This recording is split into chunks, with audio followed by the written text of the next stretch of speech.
Hello everyone, welcome to today IAS daily current affair में आपका स्वागत है।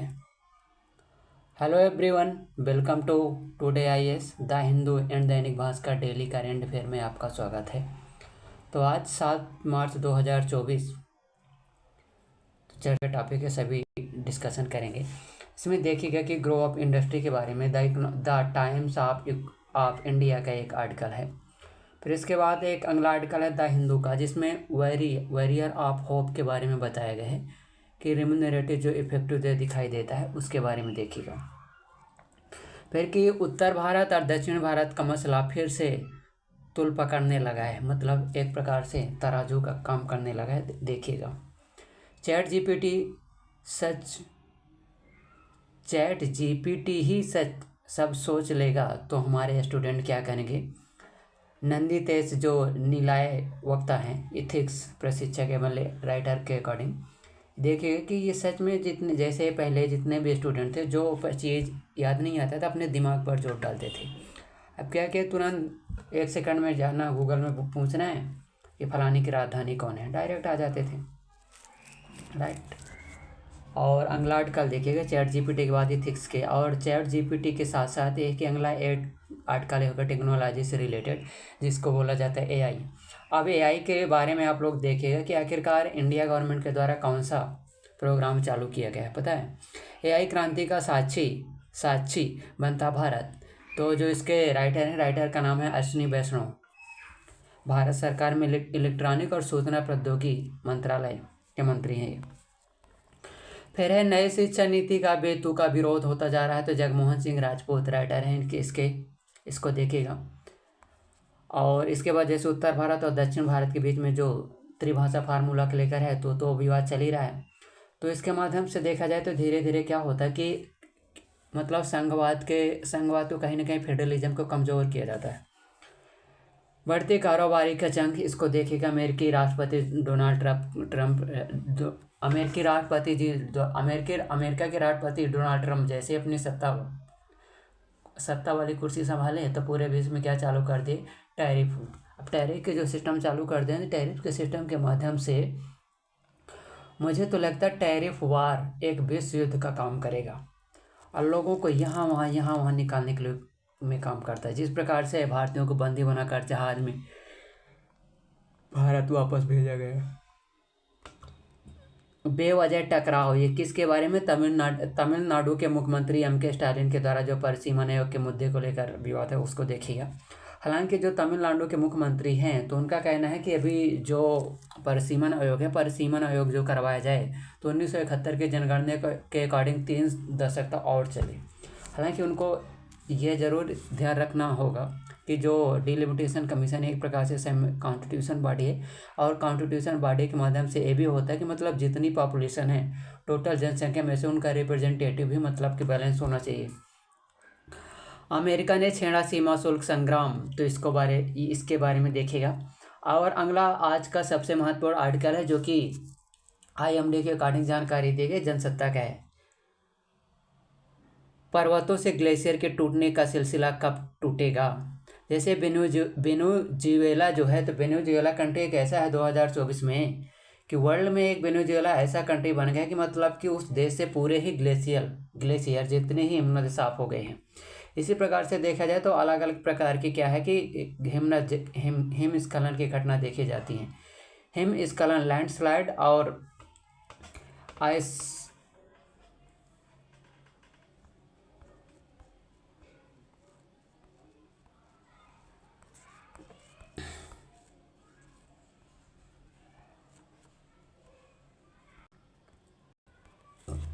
तो इस आर्टिकल पर गौर करिएगा कि ग्रो अप इंडस्ट्री के बारे में जो बताया गया है कि आखिरकार जो टैरिफ का सिस्टम जो चल रहा है ना वर्तमान में, अमेरिकी राष्ट्रपति जी के द्वारा अमेरिका के राष्ट्रपति के द्वारा जो डिक्लेरेशन किया गया, तो एक प्रकार से देखा जाए तो जितने भी व्यवसायिक उद्यमी हैं उनके लिए तो प्रॉफिट का काम करता है। लेकिन क्या है, जितने भी डेवलपिंग कंट्री हैं तो डेवलपिंग कंट्री के लिए कहीं ना कहीं देखा जाए तो एक प्रकार से उनके लिए क्या रिस्ट्रिक्शन का काम करेगा ना दोस्त। वो इसलिए देखिएगा कि जैसे भारत और इंडिया और अमेरिका के बीच जो ट्रेड रिलेशन है, तो ट्रेड रिलेशन के अकॉर्डिंग यदि देखिएगा कि जैसे इंडिया है तो इंडिया से थोड़ा सा देखिए कि जो इंडिया है तो इंडिया से जो टोटल निर्यात किया जाता है अमेरिका को, तो पता है 52 अमेरिकी बिलियन डॉलर में जाता है, जबकि कितना आयात किया जाता है टोटल 29 बिलियन अमेरिकी डॉलर।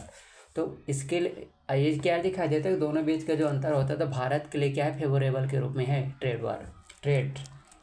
लेकिन ये टैरिफ के माध्यम से इंडिया का ट्रेड कहीं ना कहीं डिक्लाइन कर जाएगा।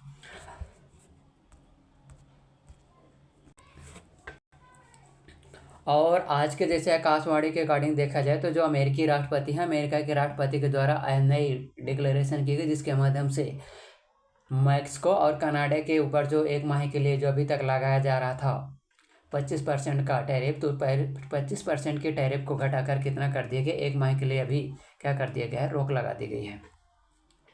इंग्लैंड कल देखिएगा उत्तर बनाम दक्षिण का मसला फिर से तूल पकड़ने लगा है। तो ये किसके बीच है, इसका जो राइटर है, राइटर का नाम है अम्बेडकर, जो अभय कुमार दुबे, अम्बेडकर विश्वविद्यालय दिल्ली के प्रोफेसर हैं। तो इनका कहना है कि जो राइटर के अकॉर्डिंग देखा जाए तो इनका कहना है कि जो संघवाद है तो संघवाद को इसके माध्यम से क्या किया जाता है कि संघवाद का जो ढांचा है तो संघवाद को ढांचा को लेकर क्या है, डिक्लाइन किया जाता है। डिक्लाइन इसलिए किया जाता को उत्तर बनाम दक्षिण भारत का मामला जिस प्रकार से चलता है, तो चाहे तमिलनाडु के वर्तमान में देखा जाए तो विवाद पॉइंट नंबर 1 ये है कि ये जो डीलिमिटेशन कमीशन चलता है ये है। पॉइंट नंबर 2 है त्रिभाषा फार्मूला को लेकर चलता, और त्रिभाषा फार्मूला के साथ साथ देखा जाए तो अगला आर्टिकल ये है त्रिभाषा फार्मूला से संबंधित कि जो न्यू एजुकेशन पॉलिसी 2020 है, तो न्यू एजुकेशन पॉलिसी 2020 को जितने भी सेंटर सेक्टर स्कीम रहती तो उन सेंटर सेक्टर स्कीम को जितना भी फंड दिया जाता, तो यहाँ से इनको जो फंड रहेगा तो फंड टोटल दिया जाएगा सेंट्रल गवर्नमेंट के द्वारा, केवल इनका इम्प्लीमेंटेशन करना ही स्टेट गवर्नमेंट का जिम्मेदारी रहती है। लेकिन वहाँ तक तो ठीक रहता है जहाँ मतलब कि सत्ता की सरकार रहती है, लेकिन यह कि जहाँ विपक्ष की सरकार रहती ना तो वहाँ बहुत रोना पड़ता उनको। जैसे सर्व शिक्षा अभियान है, तो सर्व शिक्षा अभियान को लागू करना तो तमिलनाडु सरकार की जिम्मेदारी है, लेकिन बट जो फंड आता है ना तो सेक्टर स्कीम है तो सेंट्रल गवर्नमेंट के द्वारा प्रोवाइड किया जाएगा, राइट। तो इसके लिए ये है राइटर के अकॉर्डिंग अक्षय कुमार जो दुबे जो बताते हैं राइटर को उत्तर बनाम दक्षिण का मामला भारतीय संघवाद के ढांचे को कहीं ना कहीं एक प्रकार से कमजोर यानी डिक्लाइन की ओर ले जा रहा है। और अगला आर्टिकल देखिएगा, अगला आर्टिकल चैट जीपीटी ही सभी थिंकिंग का काम करेगा तो हमारे स्टूडेंट क्या करेंगे। तो जो राइटर है राइटर का नाम है नंदी तेज निलय वक्ता, एथिक्स प्रशिक्षक एवं लेखक है। तो इसके बारे में जो ये बताया जाता है कि वर्तमान में क्या है, जितनी भी हमारी जो एजुकेशन सिस्टम है तो एजुकेशन सिस्टम इतना तेज़ी से इसका उपयोग किया जाता है चैट जीपीटी एआई का प्रयोग, कि जिसके माध्यम से लोगों की जो थिंकिंग पावर है, थिंकिंग मसल क्या है, बहुत वीक हो गई। थिंकिंग मसल वर्तमान में क्या है, जैसे कोई भी सवाल सामने मुद्दा आया उसको लेकर क्या हो जाते, तुरंत जाके गूगल मार लिए, सर्च कर लिए बस। तो इसके सेकंड आर्डर थिंकिंग में क्या होगा, इसके सेकंड आर्डर इफेक्ट ये होगा कि हमारे थिंकिंग मसल कमज़ोर हो जाएंगे।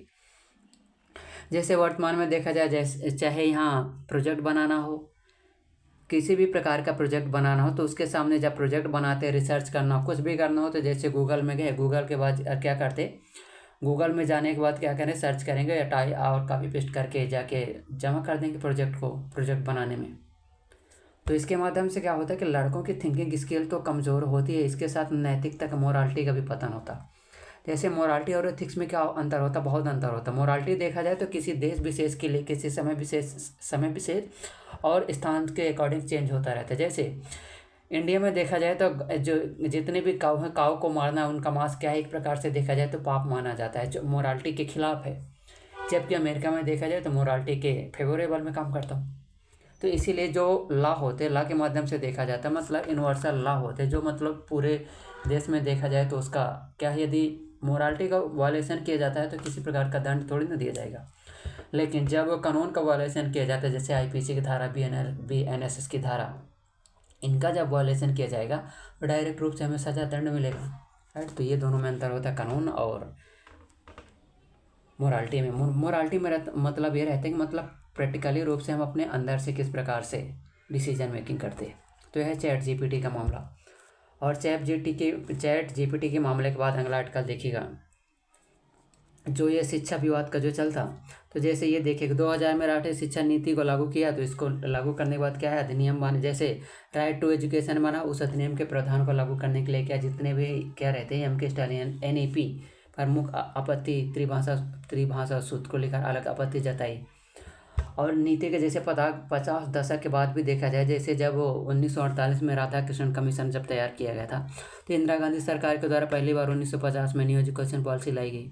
और आगे चल के जब देखा जाए तो जैसे त्रिभाषा फार्मूला का जो विवाद चलता 1937 से चलता, और 1936 के बाद जब देखा जाए तो 1967 में जैसे ये था कि हिंदी और इंग्लिश दोनों भाषा को एक साथ लेकर चले गए, तो कुछ त्रिभाषा फार्मूला में को लागू करने में कुछ ना कुछ थोड़ी बहुत उसमें देखा जाए तो मतलब ढील दी गई थी। लेकिन ये भी नहीं है, आगे चल के अभी जो राइटर जो बताते हैं कि राइटर के अकॉर्डिंग देखा जाए तो एक छत्तीसगढ़ के जो वर्तमान में है जो AI का, पहले ये छत्तीसगढ़ के एक है न ये जगमोहन रेड्डी के द्वारा, ये उसी प्रकार से इसमें भी क्या है, इसमें भी देखा जाए तो समानता लाना बहुत ही आवश्यक है। लेकिन क्या है, इसमें भी एथिक्स का या मोरालिटी का हनन होता है। इसमें भी नई शिक्षा नीति का बिंदु का विरोध वही है। इसके राइटर के अकॉर्डिंग देखा जाए तो जगमोहन सिंह राजपूत हैं। जगमोहन सिंह राजपूत के अकॉर्डिंग देखा जाए तो ये क्या बताते, इनका मानना है कि जो दक्षिण भारत के राज्य है, दक्षिण भारत के राज्य चाहे तमिलनाडु हो, केरल हो, कर्नाटक हो, तो दक्षिण भारत के स्टेट क्या करते हैं कि वर्तमान में देखा जाए तो जैसे तमिलनाडु के जो मुख्यमंत्री है MK स्टालिन, वो विरोध करते त्रिभाषा फार्मूला, तो इससे क्या नए शिक्षा नीति को लागू करना असंभव हो जाएगा ना। और जब तक नई शिक्षा नीति को लागू नहीं किया जाएगा तब तक नई शिक्षा नीति के बनने का कोई मतलब, बनाने का जो प्रारूप ड्राफ्ट तैयार किया कुछ मतलब नहीं है फिर, जब तक उसको प्रैक्टिकली नहीं किया जा सकता। राइट, तो ये था राइटर के अकॉर्डिंग। और अगला देखिएगा,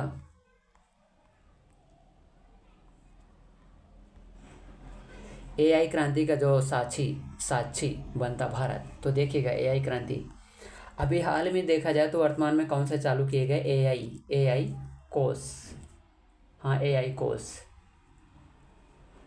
कोर्स एक प्रकार से देखा जाए तो क्या है कि मतलब आर्टिफिशियल प्रोग्राम को, जितने भी आर्टिफिशियल से संबंधित क्या है, एक प्रकार से AI कोर्स जो बनाया गया फंड है, तो फंड जो बनाया गया कोर्स, तो क्या है एक प्रकार से प्लेटफॉर्म है। इस प्लेटफॉर्म के माध्यम से क्या किया जाएगा कि डाटा का एक्विजिशन किया जाएगा। अब हो सकता है जैसे डाटा रहता है, डाटा इसमें 2 टाइप का रहता है डाटा, एक प्रकार से देखा जाए तो मतलब प्राइवेट डाटा सेकेंडरी हो जाएगा नॉन प्राइवेट डाटा। तो वर्तमान में तो जो एक्विजिशन किया जाएगा तो नॉन प्राइवेट डाटा के एक्विजिशन किया जाएगा, लेकिन हो सकता है आगे चल के गवर्नमेंट के द्वारा देखा जाए तो डाटा का एक्विजिशन करके लोगों के फंडामेंटल राइट का डायरेक्ट रूप से देखा जाए तो वायलेशन करेंगे, जैसे कि आर्टिकल नंबर 21 और आर्टिकल नंबर 19। तो इसके माध्यम से क्या होता है, कहीं ना कहीं डाटा को लेकर मतलब प्राइवेसी को वीक करेगा, जो कि हमारे भारतीय आर्टिकल इंडिया कॉन्स्टिट्यूशन के आर्टिकल नंबर 21 में मतलब कि जो प्राइवेसी का डायरेक्ट रूप से जो प्रोविज़न किया गया तो उसके भी खिलाफ है। तो ये है। तो आखिरकार इसमें क्या है, इसमें जो बजट रखा है, शायद इसमें बजट रखा है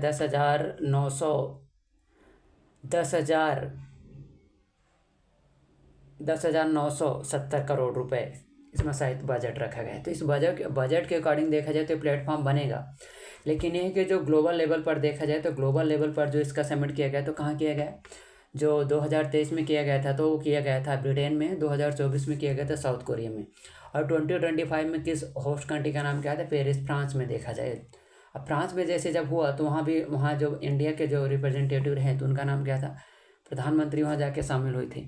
और कल के एक आर्टिकल अति महत्वपूर्ण था कि जो हमारे विदेश मंत्री एस जयशंकर प्रसाद जब अमेरिका गए, अमेरिका में जैसे जब जाते तो वहाँ क्या होता, उग्रवादी जितने भी पर्सनालिटी तो उग्रवादी व्यक्तियों के द्वारा उनको कार का मतलब घेरा बना दिया गया, मतलब इतना जनसत्ता में जो जानकारी जहाँ तक मुझे मिली।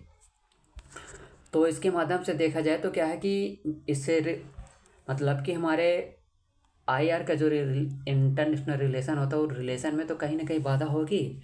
लेकिन जो UK है तो UK के बारे में देखा जाए तो जब यहाँ से भारत के विदेश मंत्री एस जयशंकर कहाँ जाते हैं, यूनाइटेड किंगडम लंदन जाते हैं। लंदन में जैसे जब जाते हैं उनकी कार को उग्रवादी संगठनों के द्वारा घेर लिए गए, तो क्या एक प्रकार से वीक दिखाता है किसको, प्रोटेक्शन को लेकर के जितने भी IR से संबंधित हमारे रिलेशन है उसको क्या प्रोटेक्शन किया जाए ना, क्योंकि हमारे भारत के रिप्रेजेंटेटिव हैं। तो ये था एआई क्रांति का साझा। आखिरकार एआई क्रांति के सामने कौन कौन से मुद्दे हैं? तो मुद्दे ये हैं, तो इसमें देखा जाए तो इसमें क्या है कि इमोशन नहीं होते जी, इमोशन इसमें किसी प्रकार का नहीं होता। इसमें देखा जाए तो क्या है, एथिक्स का डायरेक्ट वायलेशन होता है। अगला आर्टिकल क्या है कि ग्लोबल लेवल पर कोई भी मानक ऐसा नहीं जिसका मतलब एक प्रकार से यूनिवर्सल मानक नहीं है। और इसमें क्या है, रीजनिंग नहीं लगा पाते क्योंकि इमोशन नहीं है, मतलब कहीं ना कहीं देखा जाए तो एक प्रकार से लोगों की भावनाओं को आहत प्रदान करते हैं। ठीक है।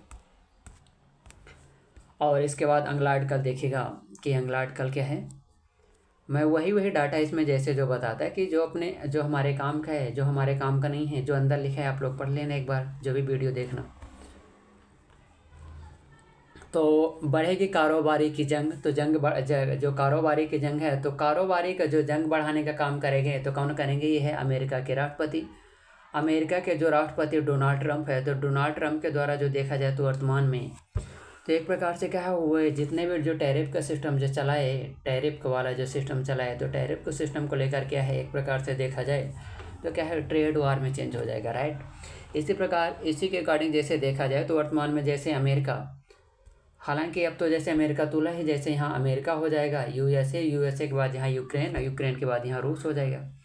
तो ऐसा नहीं है, अभी तक जो यूक्रेन इतना छोटा सा देश 30 करोड़, हालांकि ये रूस की जनसंख्या, टोटल जनसंख्या देखा जाए तो हमारे यूपी का जो यूपी स्टेट है, तो यूपी की जनसंख्या से महज 7 से 8 करोड़ ही जनसंख्या ज़्यादा है, क्योंकि यूपी की जनसंख्या 22-23 करोड़ हो चुकी है और वर्तमान में रूस की जनसंख्या 30 करोड़ है।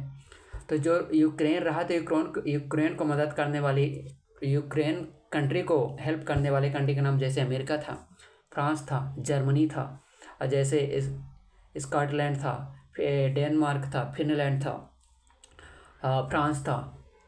तो ये देश इतना इसको मदद किया, तब तो अभी तक चला ना इन दोनों के बीच युद्ध, नहीं तो रूस के द्वारा इसको तो कब को ख़त्म कर दिया गया होता। अब अमेरिका के द्वारा क्या बंद कर दिया गया? एक तो हथियार बंद कर दिया गया, दूसरे नंबर जितने भी मतलब कि खुफिया इन्फॉर्मेशन को बंद कर दिया गया है। तो ये दिखाता है कि आखिरकार अमेरिका सरकार चाहती है कि मतलब यूक्रेन के जो राष्ट्रपति जेलेंस्की हैं, तो मतलब सीज फायर करने के लिए दबाव बनाया जा रहा है ताकि सीज फायर करें। ठीक है। अब और अगला आर्टिकल देखिएगा,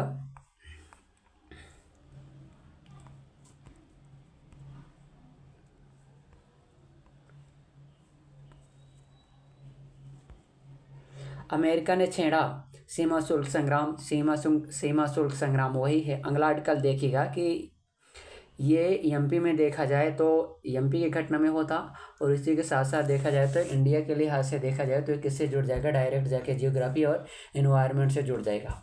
और इन्वायरमेंट के साथ साथ क्या हो जाता है, ये एक प्रकार से आईआर से भी जुड़ जाता है। आईआर से इस प्रकार से जुड़ जाता है, जैसे वर्तमान में देखा जाए तो इंडिया में जो सोलर एनर्जी का प्रोडक्शन करने में स्थान है, तो वर्ल्ड के लेवल पर देखा जाए तो 5वें स्थान पर, जबकि एमपी के स्थान देखा जाए तो 4th नंबर पर है। अब सोलर एनर्जी का उत्पादन करने वाला जो स्टेट का नाम है उनमें से राजस्थान है, जबकि पवन ऊर्जा में देखा जाए तो स्थान है राजस्थान का, और सोलर एनर्जी में गुजरात का। एमपी का स्थान आता है, पवन ऊर्जा में आता 8वां, और सोलर एनर्जी में आता 4th नंबर का। अगला आर्टिकल देखिएगा।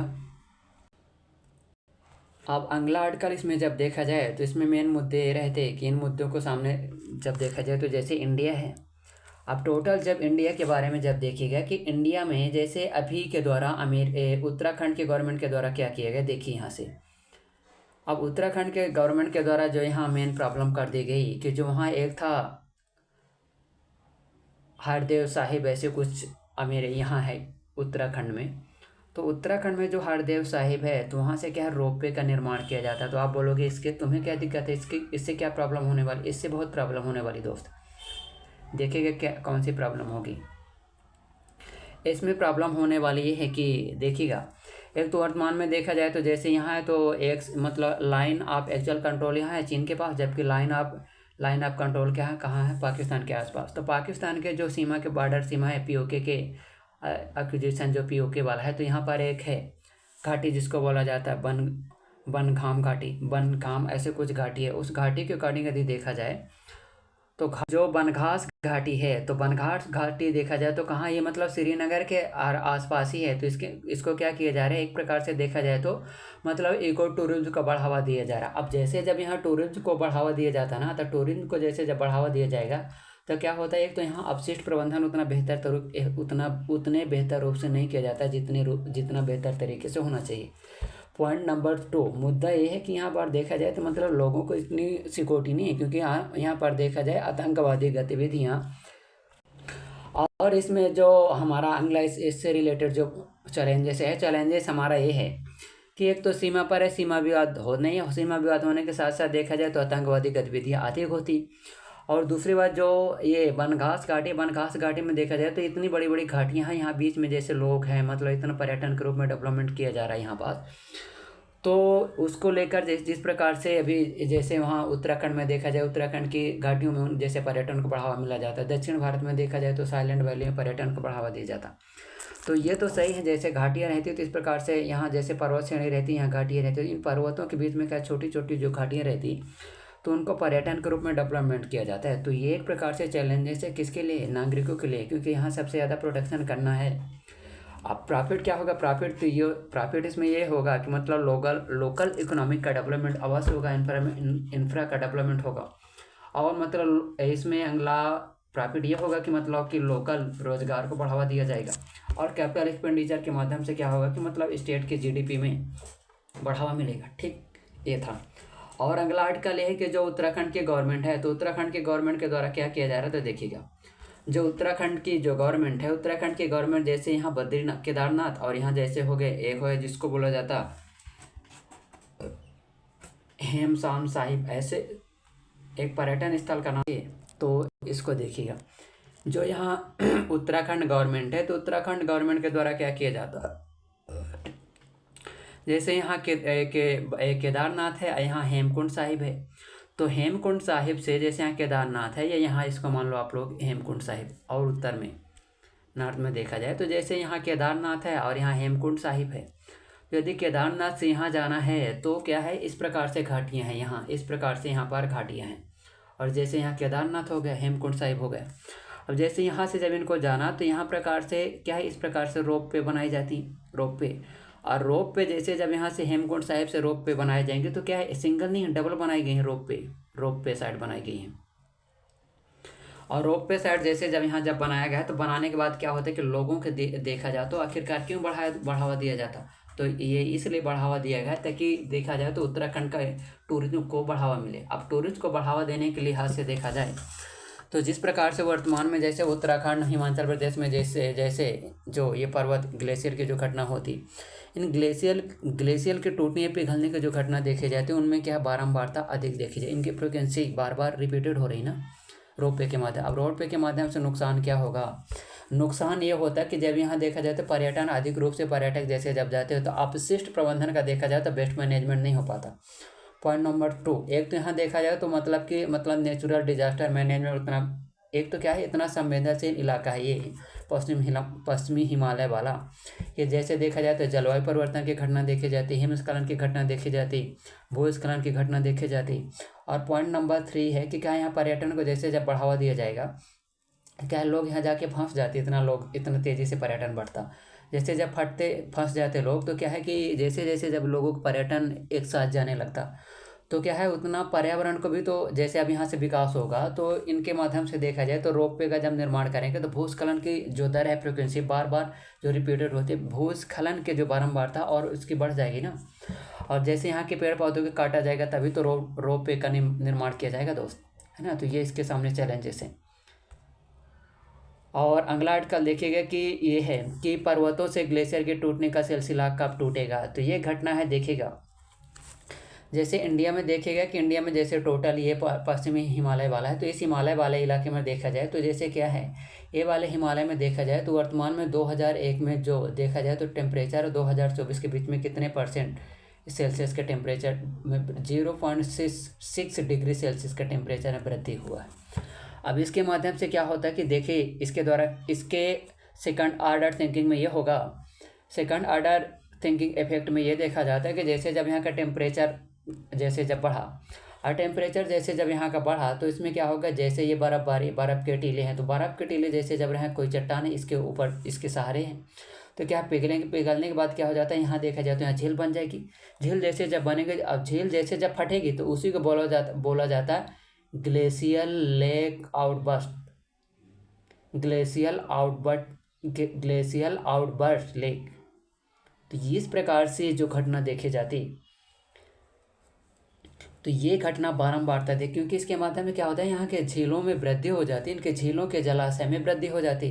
और जब वृद्धि हो जाती तो एक प्रकार से देखा जाए तो बाढ़ की घटना हो जाती। जैसे सिक्किम में देख लीजिएगा 2023-24 में 70 लोगों की जान गई थी। तो ये क्या है, यहाँ इस प्रकार से चट्टानों के ऊपर बर्फबारी जो रहता है तो बर्फ़ पिघल जाते। हालांकि यदि देखा जाए तो मेन कारण जलवायु परिवर्तन ही है, लेकिन अगला इसका जो पॉइंट ये है कि जैसे चट्टानी इलाका है, इस चट्टानी इलाकों में क्या है कि गवर्नमेंट के द्वारा क्या है, यहाँ का डेवलपमेंट जो किया जाता है, सरकार जो विकास गतिविधियाँ करती, इस विकास गतिविधियों के माध्यम से देखा जाए तो क्या होता है कि ह्यूमन एक्टिविटी जैसे जब बढ़ जाती, हो सकता है इसको तोड़ दे, जब तोड़ेंगे तो ऑटोमेटिक इसका जो बर्फ़ के चट्टान है कमज़ोर हो जाएगा ना। हालांकि जैसे ठंडियों के ऋतु में देखा जाए तो यहाँ बर्फ़ जम जाता, लेकिन गर्मी आते आते आते आते क्या है सुन्न हो जाएगी, इसलिए तो बारिश पानी नदियों में बाढ़ का कारण बनता है। तो इस प्रकार से घटना ही थी। तो इसको लेकर देखा जाए तो इस प्रकार की घटना को लेकर एक प्रकार से मतलब ये घटना किसी प्रकार से रीजनल ना होकर एक प्रकार से देखा जाए तो क्या है, ग्लोबल लेवल की घटना है। इसीलिए इंडिया भारत सरकार के द्वारा कुछ ऐसे प्रोग्राम चालू किए, जैसे 2010 में एक प्रकार से सोलर ग्रिड शहद कारपोरेशन निगम का गठन किया गया था। 2014 में देखा जाए तो पर्यावरण प्रोडक्शन मतलब हरित ग्रीन पर्यावरण को बढ़ावा देने के लिए काम किया जा रहा है। जैसे 2024 में देखेगा कि आरावली पर्वत जैसे है, तो आरावली पर्वत के समानांतर देखा जाए तो एक ग्रीन पट्टी का निर्माण किया जाता है। उन्हीं में से देखा जाए जैसे कि इंदौर में देखा जाए तो इंदौर में जैसे जितने भी रेसिडेंशियल इलाके मतलब रियल एस्टेट का जो डेवलपमेंट होता, वहाँ में देखा जाए तो अच्छे अच्छे पेड़ पौधों का निर्माण किया जाता है, राइट। तो ये देखिएगा यहाँ। और इसी प्रकार से जो अगला आर्टिकल रहता और अगला हमारा आर्टिकल रहता ये क्या है, दैनिक भास्कर, ये है कि क्या बड़े देश कमज़ोर देशों से जो चाहेंगे वो करवा लेंगे। तो देखिएगा, तो ये उसी प्रकार से घटना है जिस प्रकार से यहाँ अमेरिका, यहाँ यूक्रेन और यहाँ रूस। तो मतलब ये है कि इसके ऊपर जो दबाव बनाया जा रहा है कि बड़े देश कमज़ोर देशों से जो चाहेंगे वो करवा लेंगे। तो एक प्रकार से तो वही है जिस प्रकार से इंडिया में जैसे सोसाइटी की हायरार्की चलती, जैसे ब्राह्मण, क्षत्रिय, वैश्य और शूद्र, तो यहाँ जितनी भी बड़ी जाति रहती तो अपने मनमानी तरीके से इनके ऊपर प्रेशर बनाने का काम करती हैं। तो उसी प्रकार से तो ये भी बड़ी कंट्री करते हैं, मतलब जितने भी डेवलप कंट्री है तो डेवलपिंग कंट्री के ऊपर देखा जाए तो एक प्रकार से बड़े कंट्री छोटे स्मॉल कंट्री के ऊपर प्रेशर बनाकर अपने पॉलिटिकल और इकोनॉमिक एजेंडा को आकार देने का काम करते हैं, राइट। हालांकि ये देखा जाए तो इसी प्रकार के जो शिकार हैं, तो क्या है इस प्रकार के जो जब दरवाजे मैं तू कुछ जो घटना चलती रहती जेलेंस्की के द्वारा, जैसे जो व्हाइट हाउस में जो मुलाकात हुई तो मुलाकात के दौरान मैं तू की घटना चलने लगी। हालांकि ये यूक्रेन ऐसा इसका पहला राज्य नहीं है। इसी को देखा जाए तो क्या है, इसमें अब मुद्दा ये है कि यहाँ तर्क को दरकिनार कर दिया जाता। तर्क को दरकिनार करने के साथ साथ क्या होता तर्क को जैसे जब इसमें दरकिनार किया जाएगा, नैतिकता का पतन हो जाता, मोरालिटी का पतन हो जाता, कानून का पतन हो जाता। यदि अमेरिका को यही करना था तो फिर आखिरकार चीन और रूस के ऊपर ये राइटर के अकॉर्डिंग जो बताते कि यदि राइटर के अकॉर्डिंग देखा जाए कि यदि अमेरिका को ऐसा ही करना था तो पहले दबाव बनाकर इस प्रकार से हल निकाला जा सकता था। चीन और रूस के ऊपर जो रिस्ट्रिक्शन लगाए गए, तो प्रतिबंध जो लगाए थे, प्रतिबंध का आखिरकार मतलब क्या, फिर सेंस ही नहीं है ना कुछ लगने का, औचित्य किसी प्रकार का नहीं निकलता। ठीक है, इसी प्रकार से शिकार जैसे ग्रीनलैंड हो गया, पनामा हो गया, कनाडा हो गया। देखा जाए तो वर्ल्ड में मतलब क्या है, वर्ल्ड के जितने भी पॉलिटिक्स चलती ना बहुत खतरनाक रहती। फिर अगला आर्टिकल देखेगा अप्राइजर नो व्हाट यू अप्राइज। इसमें जैसे जब बताया जाता है कि क्या आप इसमें जानते हैं कि इस प्रकार से मतलब मूल्यांकन किया जाना चाहिए। तो डेमोक्रेसी का जो ढांचा रहता है, डेमोक्रेसी का जैसे जब ढांचा रहता तो देखिएगा जैसे यहाँ मान के चले कि यहाँ डीएम बैठा रहता है, डीएम के बाद यहाँ एसडीएम बैठे रहते, यहाँ जैसे एनडीए मतलब तहसीलदार बैठे रहते, तहसीलदार के बाद जैसे यहाँ पटवारी, ये राजस्व डिपार्टमेंट का मैंने हायरार्की बनाई है। इस प्रकार से हायरार्की के यदि फॉलो किया जाता है तो क्या है कि ब्यूरोक्रेसी के बारे में देखा जाए, यदि इनका जिस प्रकार से जितनी इनको शक्ति दी गई है उतनी प्रकार से इनकी रिस्पॉन्सिबिलिटी भी होना चाहिए ना। मतलब सत्ता और शक्ति मतलब कि सत्ता और जिम्मेदारी साथ साथ चलना चाहिए ना। यदि किसी भी प्रशासन में देखा जाए, जब सत्ता मतलब अथॉरिटी अधिक हो जाएगी किससे, रिस्पॉन्सिबिलिटी से, तो भी एक प्रकार से समस्या है, क्योंकि जब सत्ता अधिक दे जाएगी और रिस्पॉन्सिबिलिटी कम, तो क्या एक प्रकार से तानाशाही का रूप ले लेगी कौन, प्रशासन। दूसरी तरफ ये है कि जब रिस्पॉन्सिबिलिटी ज़्यादा बढ़ जाएंगी और सत्ता कम हो जाएगी, तो इस प्रकार से हो गया मतलब कि responsibility greater than to authority. जब अथॉरिटी जब इसमें हो जाती है, प्रेजर करने का काम जैसे जब रहता, तो फिर रिस्पॉन्सिबिलिटी ज़्यादा बढ़ जाएगी। जब सत्ता नहीं तो फिर एक प्रकार से देखा जाए तो कमज़ोर पड़ जाएगी, मतलब अपना काम ही नहीं कर सकती ना प्रशासन। इसीलिए इनका मूल्यांकन करना अपरिहार्य हो जाता है, कंपलसरी हो जाता है। और जब मूल्यांकन किया जाता है, मूल्यांकन के आधार पर जब देखा जाए तो इनको जॉब एनालिसिस मतलब एक जैसे डीएम और एसडीएम जैसे जब रहते थे क्या करते हैं, दोनों मिलकर के क्या काम करेंगे, मतलब ह्यूमन रिसोर्स मैनेजमेंट का काम करते हैं, राइट। तो मूल्यांकन करना अपरिहार्य हो जाता है। प्रशासन कहता है कि सत्ता के दुरुपयोग को रोक करके सत्ता और रिस्पॉन्सिबिलिटी के बीच एक प्रकार से बैलेंस इक्वल तराजू बनाया जा सके, राइट। तो thank you very much for watching आप this video. Like and subscribe अवश्य करिएगा, राइट। और इसकी पीडीएफ कहाँ मिलेगी, इसकी पीडीएफ मिल जाएगी टुडे आईएएस मतलब कि राज स्टडी वाला टेलीग्राम यूट्यूब चैनल पर मिलेगी। और जैसे उसमें जितने भी और काम के मुझे आर्टिकल मिलते हैं तो मैं सभी इस टेलीग्राम में सेंड करते जाता हूँ, तो आप लोग जाके उससे देख लीजिएगा, right. Thank you very much for watching आप दिस